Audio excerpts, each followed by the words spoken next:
Hei kamu para penikmat podcast, kamu punya impian gede dari podcastmu. Tools di First Story bisa banget bantu kamu. Mulai dari F-Link, Dynamic Audio Insertion, sampai statistik yang komprehensif, semua ada di First Story. Gak ketinggalan, kamu bisa monetisasi podcastmu lewat iklan dari First Story Ads yang bisa kasih kamu penghasilan dari setiap plays podcastmu. Yuk gabung sekarang dengan klik di firststory.me. Sekali lagi, di firststory.me. Mari kita bawa mimpi podcastingmu menjadi kenyataan. Selamat datang di Optis, obrolan para tifosi sepak bola. Masih di pagi hari. Selamat pagi, kawan-kawanku para pundit korporasi. Bapak Laksmana coba cek suaranya. Halo. Halo, dan ada Bapak Rinaldi. Halo guys, halo. Selamat pagi. Kontroversi itu akan selalu ada ya dari setiap keputusan-keputusan yang diambil. Betul. Kadang perih kontroversinya, betul loh Kang? Betul. Kadang menyakiti. Kadang juga tidak tahu diri. Betul ya? Betul. Iya, ini yang saya bahas tuh maksudnya arahnya ke format UEFA Champions League yang baru yang akan berjalan di musim 2024-2025. Gitu ya. Di mana kompetisi ini cukup major perubahannya dari yang terakhir itu dilakukan 20 tahun yang lalu. Kalau teman-teman ada mendengarkan di episode sebelumnya itu udah cukup kita kupas tuntas ya. Iya. Kali ini kita bakal fokus membahas perubahan format-format tersebut gitu ya, dan segala kontroversinya yang mungkin memang sudah ada atau memang kami buat sendiri. Betul ya? Betul. Karena kami adalah Rumpi No Secret. Bapak Ali betul ya? Betul. Gitu kan? Tagline-nya betul. Tagline-nya betul ya? Betul. Tagline-nya betul. Oke. Jadi gue mulai dulu dari perubahan format di 2024-2025 itu kita akan menggunakan format Swiss Army. Oh bukan, itu merek dagang. Jadi ada Swiss format, Swiss model. Jadi mungkin gue introin dulu ya teman-teman ya. Swiss model itu adalah sistem sama sebetulnya kayak round robin. Tapi kalau kita sebut round robin itu kan sebenarnya semuanya ketemu gitu ya. Ya. Nah kalau misalnya Swiss model ini tuh dia itu akan di pairing gitu dengan berdasarkan rule yang udah dibikin gitu ya. Jadi Swiss model ini tuh sebenarnya udah lama dipakai, itu cukup terkenal. Swiss model ini dipakai untuk kompetisi catur. Karena kan kalau kompetisi catur itu lo harus mempertemukan berdasarkan rating dulu kan. Iya. Maksudnya harus seimbang dulu gitu. Kalau lu langsung ketemu yang ratingnya 2400 terus lu baru 1200 ya kasih aja gitu kemenangannya ke dia secara di atas kertas gitu ya. Kecuali yang 2400 mainnya asal-asalan gitu. Nah, jadi kalau untuk di UCL nanti akan mempertemukan tim dari negara yang sama itu bisa ketemu juga. Correct me if I'm wrong, teman-teman. Bener kan? Gue belum dapat infonya tuh. Kenapa, sorry? Pokoknya kalau format yang sekarang itu kan di UCL kita tidak akan bisa di grup stage sama di grup stage yang yang 16 besar itu awal tuh nggak akan ketemu tim dari satu negara yang sama. Nah kalau misalnya nanti di Swiss model itu akan bisa ketemu karena Ada dia dalam kemungkinan. satu pot, karena dia dalam Iya. satu pot gede gitu. Jadi dia akan dibagi-bagi langsung ke tim-timnya. Nah perubahannya juga akan Yang major sih itu, yang major pasti yang major itu jumlah peserta kan akan nambah ya dari 32 sebelumnya jadi 36 gitu. Yang berarti sekarang di format yang baru nanti maksudnya akan ada 189 match. Ya. Dibandingkan sekarang ada 125 match. Betul. Jadi setiap tim itu akan digaransikan untuk mendapatkan jatah 8 pertandingan gitu ya. Yang lama group stage. Di group stage. 8 pemenang juara di grupnya itu akan otomatis lolos ya. Ya. Itu lolos ke babak selanjutnya 16 besar lah. Betul. Sedangkan tim-tim yang ada di peringkat 16 sampai 19 sampai 24 9 sampai 24 itu akan melalui playoff dulu. Betul. Nah, playoff-nya ini menarik nih. Inilah playoff-nya ini yang jadinya Swiss model, ya kan? Di mana dia akan mempertemukan peringkat 9 melawan peringkat. Pokoknya gini, Swiss modelnya ini sorry gue tambahin dulu dikit biar gue selesain dulu. Kalau 9 sampai 16 itu enggak akan ketemu. Iya benar ya? Iya, Jadi betul. jadi tim yang 9 itu akan ketemu pot bawahnya. Jadi kayak modelannya tuh upper lower bracket gitu kali ya. Ya, kayak e-sport, tapi gue nggak tahu sih konsep e-sport gimana ya. Pokoknya 9 sampai 16 akan melawan pot 17 sampai 24 gitu kan. Nah, tapi ini enggak kalau dari info yang sekarang ini belum enggak kayak NBA yang atas ketemu bawah gitu ya. Ini masih nanti itu hanya dibagi kedua sisi, kedua pot itu, terus nanti akan di drawing lagi. Jadi pot kiri lawan pot kanan sebenarnya kayak gitu lah ya. Kalau NBA kan udah jelas nih kalau playoffs itu 1 ketemu 8, 2 ketemu 7 gitu. Nah, jadi tim yang peringkatnya lebih tinggi itu akan tanda kutip diuntungkan karena akan melawan tim dengan peringkat yang paling rendah gitu ya. Gitu. Menurut kalian gitu ya. Menurut kalian mungkin ke Bapak Rinaldi dulu nih. Apakah ini akan menambah keseruan dari UEFA Champions League karena karena ini lebih random, lebih untung-untungan, atau memang karena makin lu banyak bermain lu makin bisa punya kesempatan gitu, atau ini emang sebenarnya uang doang gitu kalau misalnya dari sisi ininya, dari Swiss model turnamennya ini gitu. Iya, kalau dari beberapa artikel yang gue baca dan ya interview resminya si Alexander Severin ya, si presiden UEFA saat ini, ya pokoknya format ini tuh dibentuk dengan target atau tujuan itu bisa jadi solusi untuk development kesuksesan sepak bola di Eropa ya. Baik secara domestik maupun di level internasional si klub-klub yang ikut. Nah, menurut dia format ini tuh bisa memperbaiki keseimbangan kompetisi dan menaikkan pendapatan. Justru ini maksudnya ini yang udah jelas ya, uang lah ya untuk pendapatan revenue klub-klub peserta. Nah, kalau menurut dari yang diomongin si Severin tadi ada benernya, karena kan di Swiss model ini rencananya ini belum resmi sih. Ini kita masih based on yang beberapa artikel yang kita baca dan sumbernya Rangga tuh FM ya di Game Football Manager. Iya, itu satu tim itu akan main 8 pertandingan ya dengan tim semuanya berbeda. Home away-nya juga nanti gacha lah ya. Maksudnya lu home-nya ketemu siapa, away-nya ketemu siapa itu belum ditentukan. Kabarnya nanti akan dibagi ke 4 pot kan. 4 pot itu jadi misalnya tim Inter sekarang udah masuk pot 2. Tapi biasanya kan kalau di format yang lama akan ketemu ya pot 1, pot 3 dan pot 4. Tim yang dari itu masing-masing 1 ya. Nah, kalau di sini kan Inter sebagai pot 2 akan ketemu pot 1 2 kali, pot 2 2 kali, pot 3 2 kali. Jadi sama-sama semua. Jadi mungkin yang dimaksud akan lebih balance itu ya di situ. Jadi tim lu mau di pot 1, pot 2, pot 3, pot 4 akan ketemu semuanya dengan rata lah ya. Jadi mungkin secara kekuatan tim juga bisa merata gitu. Bisa merata dalam artian semua tim akan ketemu yang kuat dan semua tim akan ketemu yang tanda kutip yang lemah gitu ya, tanda kutip ya. Iya, jadi gimana elunya aja lu tim yang kuat atau yang lemah kan. Jadi kan gitu kan. Kalau dari gua sih itu yang menurut gua akan bisa jadi seru, tapi yang menurut gua minusnya jadi ini lebih banyak gacanya gitu.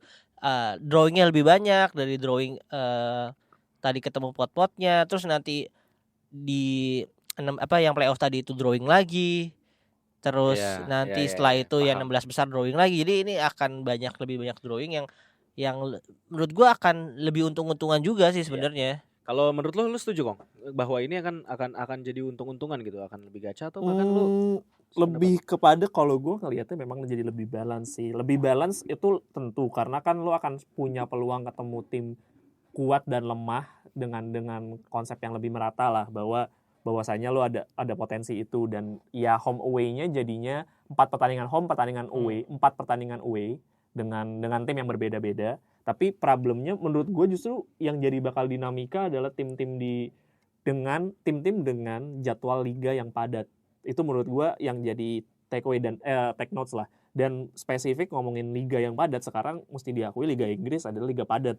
Pertama Premier League 28 pertandingan. Pialanya juga banyak dia. Piala FA kemungkinan itu kalau tim-tim Premier League itu mulai dari round 3, jadi mungkin ada tambahan 5 pertandingan, 6 pertandingan, tambah lagi Carabao Cup, tambah lagi mungkin Community Shield, ditambah lagi kalau ada UEFA Super Cup juga, Club World Cup UEFA Super Cup. Kalau misalkan mereka mau incar, tapi jadinya mungkin mereka akan mulai mengatur strategi untuk memfokuskan mana yang akan dipilih gitu. Dan kemungkinan besar kayaknya FA akan salah satu jadi liga yang bakal ditinggalkan sama tim-tim besar di Inggris sih menurut gue. Iya, jadi justru ini akan berpengaruh ke sisi liga domestiknya. Domestiknya, heeh. Tapi sebenarnya gua menarik nih kalau ini kan tadi ada statement bahwa ini akan mengganggu, tanda kutip ya, ini akan mengganggu liga domestiknya.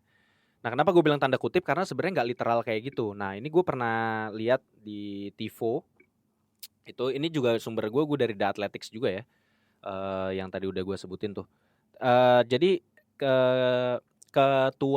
ketua komite supporter itu tuh sebenarnya ada bilang juga bahwa ya sebenarnya mereka ada kecewanya juga bahwa ini dengan jadwal yang begitu padat itu it goes to the wrong directions gitu ya. Tapi sebenarnya mereka di satu sisi senang, yang penting nggak impact ke domestic league-nya mereka. Jadi maksudnya jangan sampai jadi jatah pertandingan di liga tuh dikurangin dan segala macamnya. Jadi tapi memang walaupun ini sebenarnya secara jadwal tidak mengganggu kompetisi domestik, tapi sebenarnya mungkin itu ya. Jadi pemilihan komposisi tim di liga ataupun di piala-piala di cup jadi bukan yang memainkan tim utama gitu ya. Betul. Iya, Jadi benar. pasti yang nggak prioritas akan ya pakai tim-tim ya second lapis keduanya gitu. Jadi tim-tim kayak ya kalau lu bukan tim City atau tim Chelsea yang punya banyak pemain, ya main-main Primavera lu yang bakalan dimainin jadi ujung-ujungnya. Ya jadi mungkin lu benar. akan mulai sering melihat di tim-tim Premier League tuh kayak mungkin ya kayak Manchester United bakal kalah sama Wimbledon. Manchester City akan mulai kalah sama misalkan Ipswich Town. Plymouth kan misalkan. Ya jadi atau mungkin tim-tim Serie A yang secara kualitas kedalaman tim juga nggak terlalu merata, karena kan Coppa Italia itu mulai kan di Desember akhir ya. Iya, benar. Desember akhir, which mean itu sebenarnya Liga Champions di format baru itu baru mulai di game week 6 setahu gue. Jadi masih ada 4 pertandingan sisa. 6, 7, 5, 6, 7, 8. Jadi masih ada sisa 4 pertandingan lagi, di mana lu masih harus main Copa. Ya, which mean kita bakal lihat tim-tim besar yang main, 4 besar lah ya yang main di Champions League sih mungkin akan melakukan rotasi dan kemungkinan besar bakal tersingkir duluan gitu loh. Ya, benar. Nah, dari perubahan-perubahan yang tadi terjadi sebenarnya ada beberapa juga untuk masalah kualifikasinya itu nggak berubah ya dia. Jadi kualifikasinya nggak berubah. Jadi untuk lu lolos ke putaran final UCL gitu ya, masuk ke group stage-nya, itu tuh lu tetap menggunakan sistem yang kayak sekarang, di mana peringkat yang rendah gitu ya, yang 35 sampai 55 kalau nggak salah ya, berapa itu pokoknya dia harus ngelewatin fase dari first round-nya lah, pokoknya dia diadu lagi gitu, sampai kalau tim dengan koefisien tertinggi itu akan lebih diuntungkan karena dia langsung masuk ke satu kali bertanding doang gitu ya kualifikasinya gitu. Nah, itu masih nggak berubah. Nah, ini ada yang menarik juga nih. Siapa yang diuntungkan sebenarnya kalau dengan format yang baru ini? Nah, ini UEFA. Iya, itu pasti. Jelas. Tapi maksudnya kalau untuk negara yang diuntungkan ya, maksudnya bukan diuntungkan lah ya, relatively satisfied ya, ya paling nggak oke lah gitu.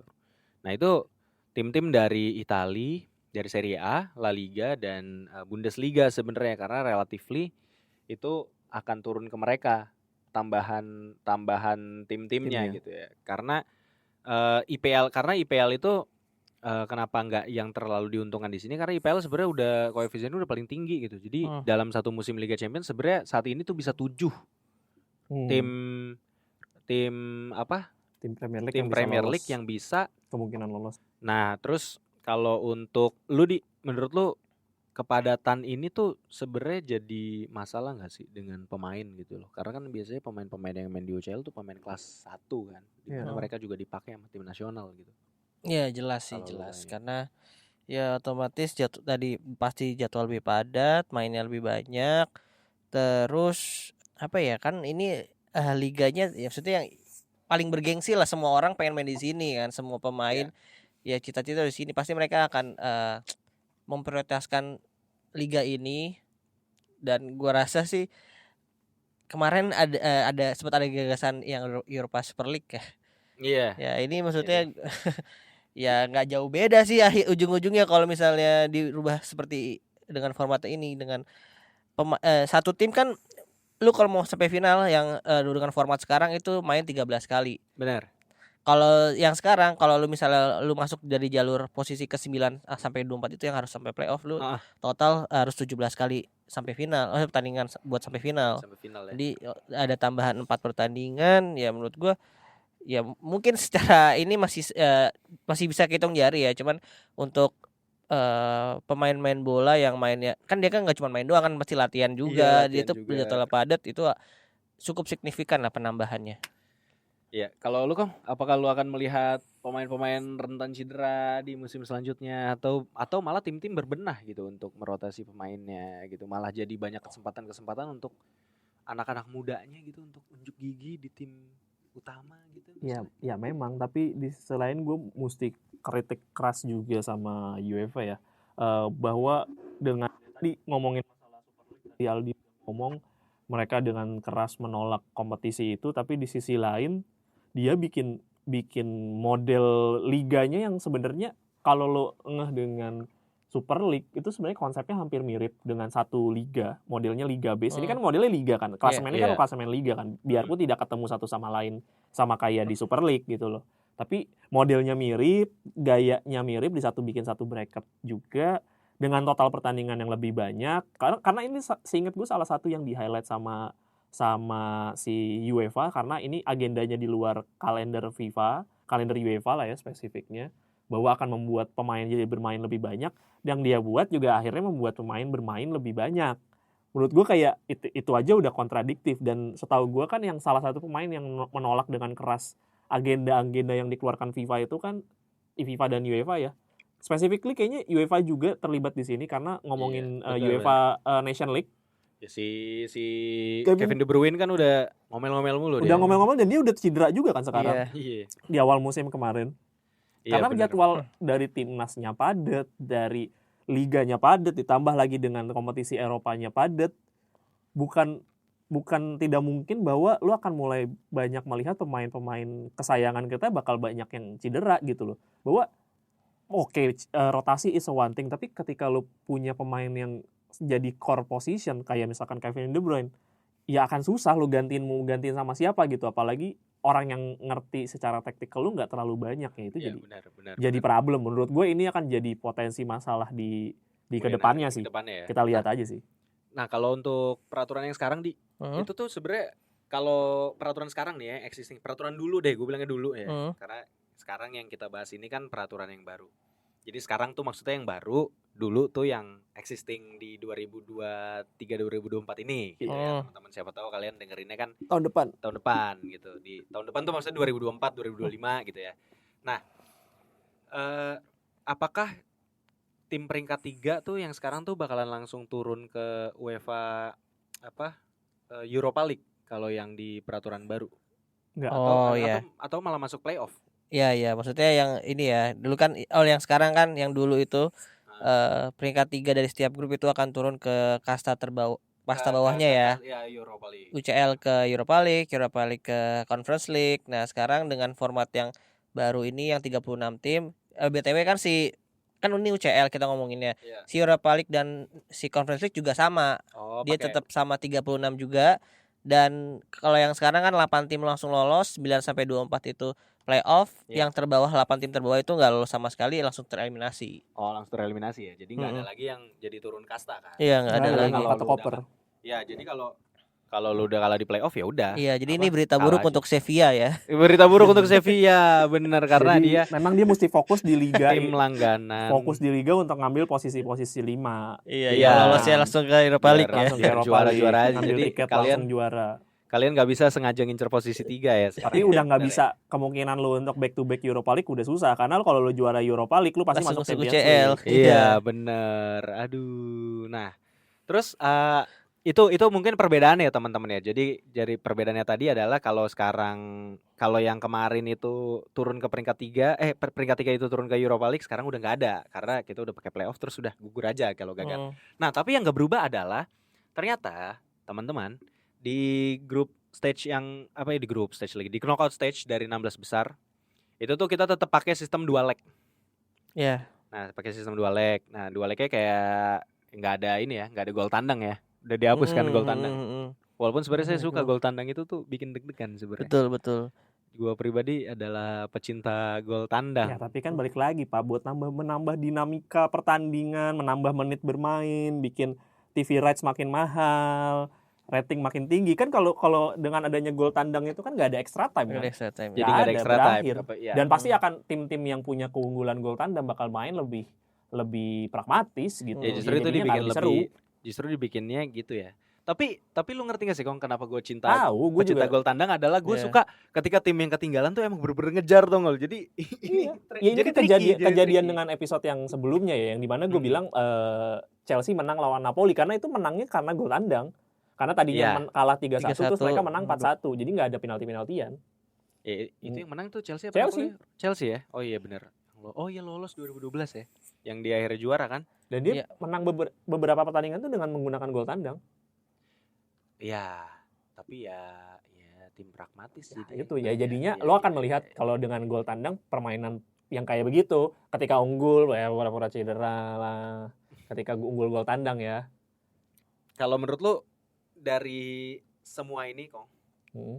dan yang diuntungkan tuh siapa gitu? Yang diuntungkan dari format kompetisi ini siapa? Kalau tadi kan gue udah bilang yang relatively happy tim-tim dari Serie A, Bundesliga dan La Liga. La Liga. Tapi kalau menurut lu ini sebenarnya ide ini tuh malah jadi paling menguntungkan tuh buat siapa gitu? Tentu buat UEFA karena uangnya makin banyak gitu kan. Tapi apakah klub-klub juga diuntungkan secara finansial menurut lu? Finansial sih iya. Kalau ngomongin finansial pasti iya. Tapi balik lagi sebenarnya yang ditambahin slot itu kan tambah 4 slot ya. 4 slot terus ada bicara masalah koefisiensi kan. Iya. Nah, itu sebenarnya yang tadi tim-timnya yang diuntungkan dengan slot tambahan itu. Heeh. Tapi kalau match wise menurut gua sih salah satu yang diuntungkan adalah Liga Belanda sama Liga Prancis. Karena kan yang salah satu yang memprotes jadi 8 pertandingan itu adalah Liga Prancis Liga karena mereka Prancis. mintanya 10. Tadinya Mintanya 10. 10, Tadinya iya, 10. benar, Mintanya benar, 10. benar, Karena benar. mereka buat sistem liga seperti sekarang. Karena dulu tuh kalau nggak salah tuh 38 memang. Akhirnya bracket liganya diubah menjadi 18, yang tadinya 20 diubah jadi 18. Iya, Di musim seingat gue either musim kemarin atau 2 musim lalu diubah dari 20 tim jadi 18 tim. Sebenarnya Iya, kan jadi liganya kan diantisipasi. sebenarnya dirugikan. 2 tim yang paling bawah itu sebenarnya dirugikan karena Iya. jadinya nggak ada slot tambahan untuk 2 tim lagi gitu. Secara liga dirugikan, tapi mereka itu punya ambisius untuk supaya tim-tim lokal mereka tuh bisa kompetitif di Liga Champions atau liga-liga Eropa lainnya gitu loh. Iya. Jadi menurut gue benar. salah satu yang diuntungkan adalah Liga Protes Belanda besar. dan Liga Prancis. Ya, kalau tadi dari pertanyaan gue ya, ini gue coba elaborate lagi. Jadi sebenarnya secara keuntungan dari financial club, jadi kalau Champions League itu saat ini memberikan 3,6 billion euro, 3,6 miliar euro gitu ya. Total untuk For semua. each. Jadi kayak dari 2001 sampai 2024 ini kayak udah 3,6 miliar euro tuh, anjing duit semua ya. Itu Nah, satu itu semua tim kan, bukan satu tim doang kan itu. Iya, Semua maksudnya tim ini dibagi, semua dibagi rata. maksudnya Hmm. semua semuanya dan itu berlangsungnya bukan 1 tahun ya, tapi dari 2021 sampai 2024. Nah, sekarang kayak kalau untuk di format yang baru gitu ya, kayak ekspektasinya itu tuh setelah 3 tahun gitu revenue-nya itu tuh bisa naik sampai antara 4,6 miliar dan 4,8, berarti dari 3,6 Iya, hampir naik 1 billion. segitu ya. naiknya 1 miliar tuh. miliar ya. euro. Mhm. Wah, luar biasa ya. Jadi Karena kan balik lagi emang penambahan uang. Jumlah penambahan pertandingan, penambahan Rights TV, TV ya. rights, penambahan sponsor juga mungkin ya lebih panjang dan mungkin secara wider league widernya juga secara tim yang bisa ikutan jadi lebih banyak. Kan itu juga tujuannya kenapa ada Conference League Liga Iya. kasta ketiga juga. Iya. Jadi memang mau milking juga ini regulator juga pengen milking. Ya it's all about business lah ya. It's all Tapi about emang business. kadang menurut gua nggak fair dari sisi pemain dan jujur ya ini mungkin yang dilupakan ya dari sisi supporter. Jadi supporter juga harus banyak bertandang loh. Bayangin kalau gua udah ultras Iya. terus gua kayak emang fanatik banget kan kayak gua ngerasa supporter tuh kayak makin diperas gitu loh. Ya dan kita sebagai penonton yang nonton di TV pun buat gue ini jadi exhausted juga gitu, jadi gue harus banyak nonton pertandingan lagi gitu loh, harus menambah pertandingan yang harus ditonton, yang which means sebenarnya makin banyak bukan berarti makin makin seru dan menarik loh, bisa jadi Iya. makin membosankan gitu loh, karena makin banyak tim yang harus ikut. Gue harus kayak sekarang dengan ada Conference League itu jadi Iya. pecah fokus kan, gue harus nonton Gua- Europa League atau nonton Conference League karena di hari yang sama. Exhausted juga sih, tapi itu kan kita sebagai fans layar kaca ya. Tapi kalau menurut pendapat gue pribadi nih ya, kalau untuk lu fans tim lokal di sana, itu mungkin ada keuntungannya juga gitu. Jadi lu bener-bener bisa ngelihat tim kesayangan lu yang bermain gitu Tapi di lebih kompetisi itu. tapi lebih untuk tim-tim yang yang papan tengah lah ya, kayak misalkan gue harus let's say ngomong Brighton, Fiorentina, atau mungkin tim-tim Slovakia yang tim top tiernya yang mungkin kesulitan untuk lolos di Champions League misalkan gitu, atau Benar. misalkan tim-tim dari yang mungkin Liga Siprus, yang liga-liga kayak gitu, mungkin mereka akan merasa oke, akhirnya tim gue bisa punya bermain dan berkompetisi di Eropa Iya, jadi gitu. ada sense of, maksud gue jadi ada sense of belongingnya gitu loh. Jadi mereka juga mau nonton, hak siar juga lebih banyak, karena emang katakanlah hak siar di Siprus tadinya 1, terus sekarang bisa jadi 4 gara-gara emang Iya. timnya yang bermain gitu kan. Kayak sekarang kayak dulu siapa sih yang kenal Sheriff Tiraspol gitu loh. Sekarang kan Iya. jadi punya orang jadi notice gitu loh. Iya, Iya, benar. Ya mungkin dengan penambahannya jumlah tim dan jumlah gamenya ini juga ya salah satunya yang tadi lu bilang juga tim-tim kecil, yang tim-tim pot 4 yang akan lebih punya kesempatan bermain Kesempatan, banyak iya benar. sama tim pot 1 ya, karena menurut gua tim-tim pot 4 ini justru pengennya ketemu tim-tim yang kayak misalnya tadi tim kayak Ya. Tiraspol gitu, pengennya tim-tim yang Tim besar. gede. Contohnya kemarin yang klub yang ini kan Liverpool lagi main di Europa League ya. Iya. Ada tuh yang setim kalau nggak salah yang timnya adanya McAllister apa Iya, itu. klub Sweden ya. Nah, itu Klub Sweden apa Iceland ya? Iya, dia malah seneng di draw ketemunya Iya. Liverpool karena ketemu tim yang gede gitu. Dia dapat exposure yang gede Dapat juga exposure, akhirnya kan. iya bener sih, iya sih. Nah, mungkin itu sih. Jadi ya keuntungan untuk tim-tim kecil lebih kerasa sih kayaknya kalau Iya. kalau bisa ketemu tim-tim besar yang lebih banyak gitu. Bener. Ya, walaupun ini adalah permainannya klub-klub gede ya, tapi memang dominasi mereka mungkin bisa jadi dipatahkan oleh tim-tim kecil ya. Walaupun memang secara di atas kertas sulit gitu ya, terus juga secara keuangan juga nggak mungkin lah tim kecil itu bisa langsung menandingin tim gede gitu. Tapi ya ini jadi sesuatu yang menarik sih, sesuatu yang baru yang gua rasa memang kita harus terbuka juga gitu loh nerimanya gitu kan, untuk Saya sih memberikan menolak. benefit of the doubt gitu. Ya, jadi kalau menurut lu nih, gue mau sekarang gantian coba nanya sedikit ke lu deh. Ini kan intinya si ya UEFA lah ingin buat jadi lebih kompetitif.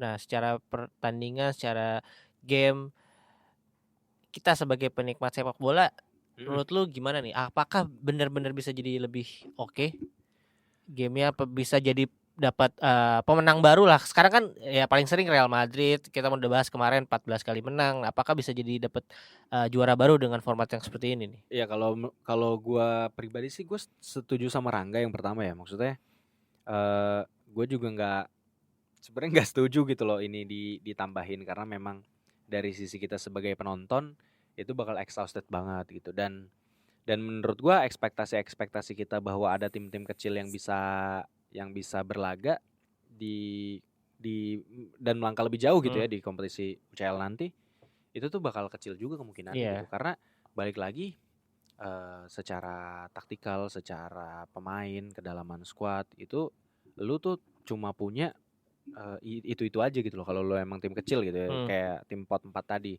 Sedangkan kalau kayak tim kayak Manchester City atau Real Madrid gitu yang emang punya akademi yang bagus atau punya lapisan pemain yang dalam banget gitu, ya gua rasa itu bakal mereka lagi aja sih yang jadinya mendominasi gitu. Jadi gua rasa ini akan jadi kisah lama buku usang aja sih. Jadi tim-tim yang loloskan 16 besar menurut gua tetap banyak dari klub-klub tradisional.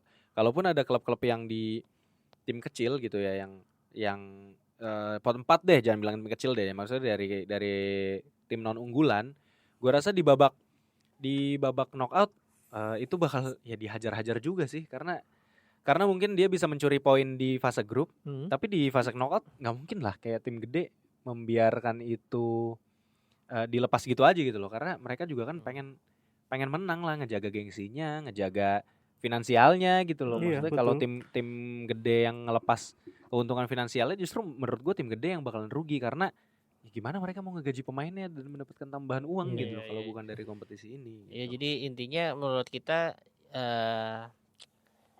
pemenangnya nggak akan jauh berbeda dengan dari musim-musim sebelumnya Iya, ya. Jadi tetap benar. didominasi oleh tim-tim besar, tim-tim yang Iya. tradisional lu bilang tadi ya. Kemungkinan upsetnya justru akan ya mungkin nggak lebih kecil tapi sama aja gitu ya. Benar. Tapi Nggak gue akan. tentu gue berharap ada fairy tale story gitu Iya, loh, kayak kita tahu 2016 Leicester menang lawan Betul. menang Premier League gitu. Tentu Mm-mm. gue pengen ada kisah-kisah kayak gitu lagi lah. Atau Apoel tiba-tiba ngalahin Mhm. apa? Ngalahin Olympique Madrid Marseille. tuh. Ya itu iya, atau- Sheriff Tiraspol. Sheriff Sheriff, Tiraspol. Sheriff, Walaupun sorry, pada ngalahin akhirnya kan nggak Madrid. lolos. Atau kayak Apoel Haifa ngalahin Juventus ya, tentu gue berharap ada yang kayak gitu-gitu lagi ya. Maccabi. Maccabi Maccabi Haifa yang aduh, musim lalu salah. ya, Iya. Maccabi Haifa. Ya itu aja sih paling ya. Karena emang untuk lebih detailnya lagi pembagian timnya seperti apa ya mungkin gak jauh-jauh dari yang udah kita jelasin tadi. Iya, karena Tapi ini kan belum belum fix ya, ada fix. soalnya belum ada Ah, fix belum ya. ada Mungkin fix nanti dari kita bikin episode episode UEFA. lanjutan kalau misalnya udah ada fixnya. Bener. Tapi at least you know lah konsepnya Tapi kemungkinan gimana. sih feeling gue di awal 2024 atau pertengahan akan mulai diperkenalkan Iya. secara metode secara detail ya, karena kan Mm-mm. di website-nya juga belum terlalu detail nih secara pengenalan produknya dia di Champions League seperti apa yang di new format ya. Tapi balik lagi kayak Iya. menurut gue key takeaways-nya siapa yang menang di sini menurut gue sih UEFA sih. UEFA, UEFA iya menang sih. besar sih. UEFA menang Setuju, besar. setuju. Kalau gue sih teks gue dari awal format yang sekarang nih yang round robin 32 tim itu udah yang terbaik sih kalau menurut gue. Sama, gue Sebenarnya. juga tim tradisional ya. Gue juga menjawab ini dengan mikir sih, maksudnya apakah emang ini 3-2 karena gue terbiasa aja atau emang guanya yang nggak mau nerima gitu kan maksud. Tapi gue pikir-pikir ya emang ini yang terbaik lah gitu, maksudnya menurut gua, udah paling ideal Iya. gitu loh. Iya, ideal. Dan menurut gue kayaknya mesti ada satu rules baru ya yang mesti diciptain sama regulator ya, bahwa kayak Apa tuh? pemain itu sebenarnya maksimum pertandingan dalam satu musim mesti di set kali berapa banyak supaya yang ideal ya, misalkan pemain itu punya waktu jangka waktu ideal permainan. Kayak sekarang lu ngelihat Renato Sanchez Kalau ya pada emang- saat ini di tag ya Kalau baru emang main tujuannya ini ya. udah cedera lagi terakhir. Iya. Padahal cuma jeda waktu 3-4 hari. Padahal sebelumnya diistirahatin, main sebentar terus main lagi cedera. Maksud gue ini udah mulai harus diperhatiin sih. Maksudnya kesejahteraan pemain secara fisik juga harus kayak kita kan kerja 8 jam sehari gitu di Indonesia, regulatornya jelas. Iya, Kalau sih, lebih benar-benar. didapat pembayaran secara secara haknya detail gitu. Kalau ini kan pemain Iya. bola kan digaji per bulan itu misalkan 100.000 Per week? Iya per week. Iya, Itu tapi kan dibayarnya dibikin per bulan di- sih. Iya, bayarnya per bulan. Tapi pada hakikatnya kan 100.000 per bulan. Lu main 20 kali, lu main 10 kali ya gue tetap gaji lu 200.000 Iya, sama. 100.000 per bulan. Mungkin bonusnya adalah gol bonus, Iya, clean sheet iya, bonus. Tapi ya itu maksud gue mesti diperhatikan juga kesejahteraan fisik pemain gitu. Jangan sampai rusak gitu demi keuntungan uang regulator semata sih buat gue. Karena Iya. pemain itu adalah atlet bukan budak ya. Iya, dan Iya, gua dan juga bukan gitu. tontonan dan bukan Iya, gladiator iya, iya, gitu. Lo Iya, punya duit, lo punya kuasa sih menurut gua, lo harus mikirin karyawan lo juga gitu. Iya, Lo jadi punya duit, lo punya kuasa, pedulin karyawan lo juga. iya karena sekarang aja ya gua ngambil case dari Inter kemarin kan kebetulan masuk final Liga Champion walaupun kalah ya. Kemarin itu total pertandingannya itu sama Copa masuk final juga. Betul. Terus Fiorentina. di Super Liga Copa. Italia kan udah pasti 38 Iya. kan. Jadi Iya. total kalau nggak salah kemarin itu 53 atau 54 Plus pertandingan. Super Copa juga kan tambah satu. Iya, kan. plus Super 55 berarti itu. Nah, ada kayak mungkin kayak kiper kayak Lautaro Martinez itu main sebanyak 50 kali. Iya. 50 plus itu Iya. jumlah yang Iya cukup lagi. sangat banyak. Belum lagi dia main di Piala Dunia Karena kan kemarin. nggak tergantikan. Iya, Lautaro Piala Dunia. kagak ada matinya itu kemarin. Kalau lo dimainin inget mulu. case-nya Pedri dulu yang Iya. yang akhirnya yang Itu mau gua yang ingat yang matanya beler banget Iya, itu main di pulang. Gua ingat Piala banget Dunia itu terus di Piala U21-nya Dunia. juga Iya. kan. Lo bayangin Iya, maksudnya Itu pemain kayak gitu bisa main 70 kali. orang. Itu kacau Ya banget gue sih. sih Iya. jangan sampai kayak potensi-potensi macam Michael Owen the next Michael Owen tuh hilang begitu saja di telan bumi karena masalah cedera. Benar. Ansu Iya. Fati juga udah mulai ya salah satu korban juga kan cedera karena dimainin dari usia muda. Betul, Benar, betul, benar, betul, benar, betul. benar. Nah, jadi take ons dari kami sih ya perhatikan kesejahteraan karyawan gitu ya. Iya. Untuk para bos-bos di atas sana Iya, ya. mungkin main 40 kali terus Ya, nanti kalau misalnya dibatasi. lebih lu dapat lemburan. Nah, iya gitu. Lu dapat lemburan gitu. Atau mungkin maksimum 50 kali. Ya udah Iya. kalau udah Nggak boleh mendekati lagi ya? 50 ya lu mesti mainin rotasi yang Ya, benar rotasi gitu. ya. Ya, itulah pandangan dan opini dari kami ya untuk Ya. menambah bumbu-bumbu di atas fakta-fakta yang udah ada. Betul. Jadi mungkin itu aja. Sekian Ya. episode kali ini ada tambahan? Enggak, mungkin ini kan kita ngomongin UCL ya. Mungkin Heeh. nanti ada yang lebih menarik lagi, kita ngomongin Piala Dunia antar klub juga beda lagi Ya, formatnya. betul. Oh iya benar. Jadi kita Oke. kulik dulu, nanti Jadi kita akan kulik bahas dulu. lagi ya. Nanti kita akan bahas. Tentunya dari sudut pandang Italia nggak harus sih, nggak harus sih. Karena kita citizen of the world. Iya. Oke teman-teman, mungkin itu aja. Kami abis ini mau mendengarkan sebuah kisah klasik dari masa depan Masa depan. sambil makan mie ayam. Gitu. Tapi sebelum ditutup, Bapak Rangga. Ada, silakan, saya udah nyerah saya sekarang. Tapi ya Bapak Oh, Bapak Aldi punya quotes nih Bapak Aldi katanya. punya Nggak quotes. ada. Bapak Aldi. Gak ada, Bapak gue Aldi. belum siapin. Gak Bapak Aldi. Nggak ada, Nggak ya. harus lucu Bapak Aldi. Maksudnya ya penting quotes aja. Ya apa yang memotivasi gitu loh. Maksudnya jangan lupa bangun pagi, membersihkan tempat tidurmu atau apa gitu. Apa ya? Apa rahasia-rahasia Aldi, rahasia-rahasia Ada, sukses anjir. Aldi. Mungkin ya, jangan menunda-nunda pekerjaan dari itu. Nah, Yongil. Bye bye. Thank you. Ciao.